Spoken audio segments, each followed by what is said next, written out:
What's up, everybody? Trevor here, author of the book 22 Houses is Not a Home, coming at you with another video.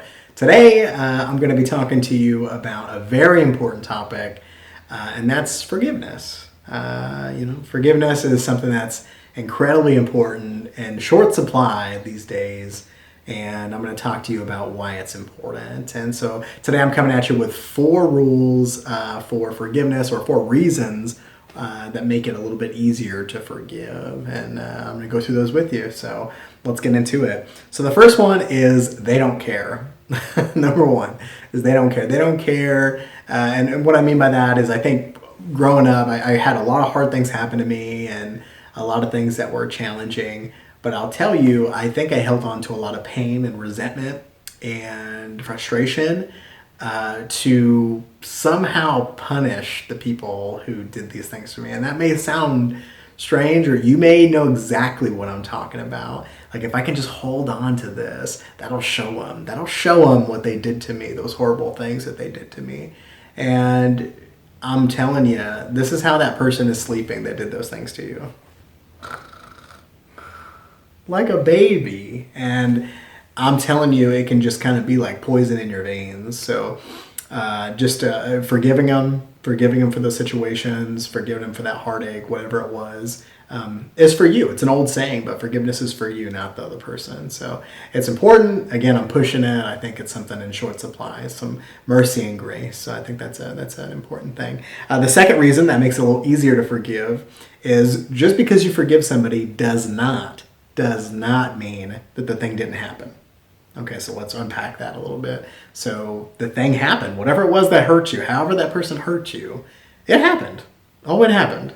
But, acknowledging forgiveness doesn't take that away. I think there's this perception that if I say it's okay, if I say like, all right, like, I forgive you, not that it's okay, but like I forgive you, I'm forgiving you, you're acknowledging and allowing that behavior, or they're somehow getting someone a get out of jail free card or something.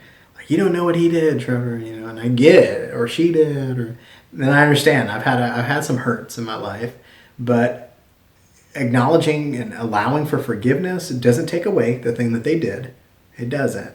But again, it frees you up to live your life and to just kind of press forward and not have all that in your veins, all that anger and hatred and everything, and which is so heavy. It's tough. It's tough on you. It's tough on your body. It's tough. It's stressful. All those kind of things. So again, it happened, and you're not saying it's okay that it happened. But again, forgiveness is for you.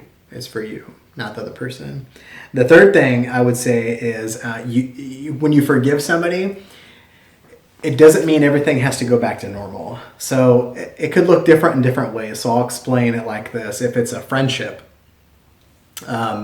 just because a friend asks for forgiveness doesn't mean that, okay, now that they ask for forgiveness and you forgive them, everything doesn't go back to normal. Go back to your Wednesday afternoon lunches. That doesn't mean that has to happen.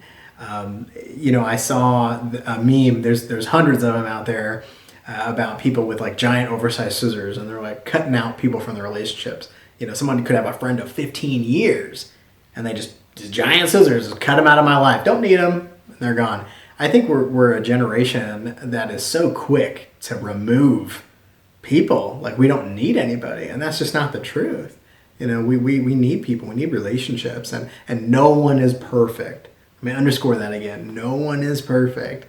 So, granting some mercy and grace can be just what we need, and really where you can. And remember, it doesn't have to go back to how it was. And that's the same kind of principle when we talk about a dating relationship. Say you're with someone in a relationship, and let's say that you break up over a hurt or something that somebody did. Someone asks for forgiveness, or you decide to forgive somebody.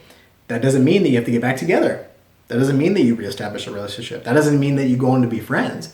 It just means that you're forgiving that person for the thing that happened. And I think that that's something that can get kind of confused. I know I've had situations like that too. You think your forgiveness is going to just make everything okay. It may not. You may have to just, move forward in another way. And that's okay. That's okay. And then I would say family is a little tougher. Family is forever, they say. I would say that when we talk about family, you forgive that person, let's say, now your holidays may look a little different. Maybe you don't stay quite as long on certain holidays. Maybe if everybody gets together, maybe you decide to attend certain ones, not certain ones, depending on who's going to be there. You could forgive the person, but that doesn't mean you have to be all cozy, drinking hot cocoa next to them and everything like that. I would just say that, again, acknowledging forgiveness is for you, and the way you're not carrying all that weight with you. And it allows you to set those healthy boundaries and moving forward, what you're going to allow, what you're not going to allow. And that person needs to know that. Again, when we talk about family, when you're letting them know that, you're forgiving them, it's just about setting healthy boundaries is what it is. And this is actually true with relationships as well, whether it's friendships or dating relationship. You're setting those healthy boundaries, which you're not going to allow and what you're going to allow moving forward. And that's a healthy thing. That's a healthy thing for everybody. I'm talking to my shy people, the people that are a little bit more maybe emotional. Maybe you don't want to step on anybody's toes. You got to set those boundaries. And it's an important thing, and ultimately you're saying you're not putting up a wall. What you're doing is you're pointing out the door. So this is how you get in right here. So that's an important thing to know. Another thing that I would say real quick is, we talk about in terms of a relationship, you not forgiving someone of a previous relationship can affect your current relationship. How many times have you seen a situation where someone's been in a relationship and they have trust issues? You didn't give them a reason to have trust issues. Well, they're carrying some baggage and stuff like that from another relationship, maybe unforgiveness for something like that in a previous thing. And now you're kind of putting somebody else's, your issues on someone else. So it's important. Get healthy, right? Get healthy so we're not just spreading that sickness, so to speak, onto other people. And you can have a healthy, good relationship where you're at. And then the last thing is I would say people are not perfect. Number 4, right? People are not perfect. So if you get lucky enough, I have a feeling that a lot of us out there are in the situation where this person has hurt us or wronged us and they're not going to come back and fix it. They're not going to acknowledge it. Matter of fact, they'd probably rather die than say that they were wrong. Okay, that's a subsect, right? That's the people. But I would also say that some of us have been approached by people that have asked for forgiveness too. And people that have maybe even asked in a way that's weird, or different. Like, hey, you want to go grab a drink? Or hey, you want to go hang out? And that's their way of apologizing. So what I will say is this: no one's perfect. No one's going to come to you with a giant present that they spent 7 days making. They haven't been able to sleep for 7 days. They haven't eaten for 7 days. All they've done is pray that you would forgive them. And they give you a bunch of money and say, please, let me make this right. That's usually not going to happen.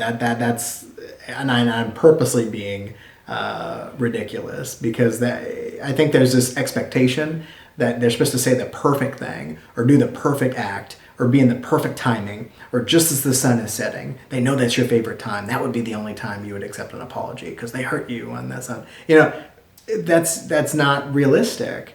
I think that people ask for forgiveness and then and if you have it in your heart to give it to them, then give it to them and understand that we're not perfect either. Because maybe one day we're going to have to ask for forgiveness from someone too. I can guarantee we probably will because we're imperfect people. And then, we would want that grace from someone else. We would want them to think, well, okay, they didn't do it the perfect way, but they're trying.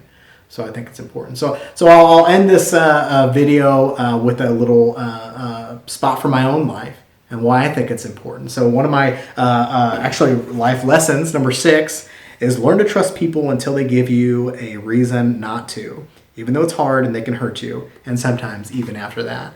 And that's life lesson 6 from my book, 22 Houses is Not a Home. And the reason that I think that's important and how I lived it is I grew up with a lot of challenges, living in a lot of different homes and seeing some abuse and some trauma. But I'll tell you, I decided to forgive my mom. And now, and over the years, my mom and I, she changed. She made better decisions. She became a Christian. She became a good woman. And now I'm happy to say that we have a great relationship. And that's something that I always wanted with my mom. And so, and I wouldn't be able to say that if I didn't decide to forgive her. And I could be missing out on years of potential relationships. And I understand that not every family member is going to do that. Not every person is going to do the work and do the change. And I get that. But just sharing my personal experience and why I'm so glad I decided to forgive her, and now, like I said, we have a great relationship. So thanks for hanging out. Thanks for listening. I hope that you will consider somebody in your life that you could forgive. Thanks.